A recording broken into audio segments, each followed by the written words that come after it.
జగన్మోహన్ రెడ్డి తలకి దెబ్బ తగిలితే రాష్ట్రం మొత్తం అల్లాడిపోయింది. సుగాలి ప్రీతి చిన్న పాపకి దారుణం జరిగితే ఒక్కళ్ళు కూడా పట్టించుకోవట్లేదని ఎలక్షన్ క్యాంపెయిన్ టైంలో పవన్ కళ్యాణ్ గారు ఒక పాయింట్ రైజ్ చేశారు. మరి సుగాలి ప్రీతి కేసుని పక్కన పెట్టి ఆయన సినిమా రిలీజ్ టైంలో థియేటర్ ఓనర్స్ ధర్నా చేశారని చెప్పి పవన్ కళ్యాణ్ గారు చాలా డిసప్పాయింట్ అయిపోయి ఆంధ్రప్రదేశ్ మొత్తంలో ఉన్న థియేటర్స్ మీద కొత్త రూల్స్ విధించారు. మరి ఇదెక్కడ న్యాయం చెప్పండి? ఇకపోతే జనసేన పార్టీకి వైఎస్ వివేకానంద రెడ్డి గారి హత్య మీద ఉన్న ఇంట్రెస్ట్ 14 సంవత్సరాల సుగాలి ప్రీతి కేసు మీద లేదు. వివేకానంద రెడ్డి కేసులో అనుమానాలు ఉన్నాయని జనసేన పార్టీ కొన్ని పాయింట్స్ రైజ్ చేసింది, బానే ఉంది.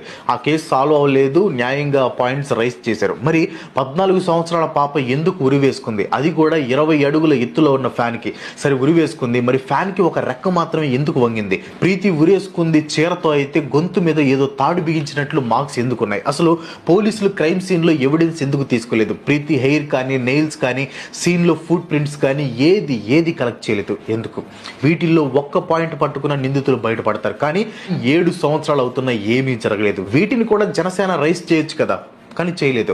ఇంకా దారుణం ఏంటంటే వైఎస్ జగన్ గారు కేసు సాల్వ్ చేయలేకపోయినా ఫ్యామిలీకి ఎంతో కొంత కంపెన్సేషన్ అందించారు కదా, ఆ కంపెన్సేషన్ కూడా మేమే ఇచ్చామని చెప్పుకుంటున్నారు.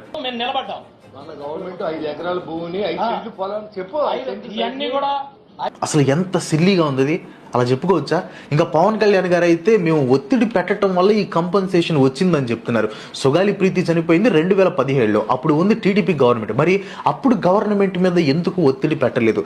టీడీపీ ద్వారా ఈ కంపెన్సేషన్ వచ్చేలాగా ఎందుకు చేయలేదు? సుగాలి ప్రీతి తల్లి వైఎస్ జగన్ గారిని కలిసిన తర్వాత జగన్ గారు ల్యాండ్, జాబ్ ఇవన్నీ ఇచ్చారు.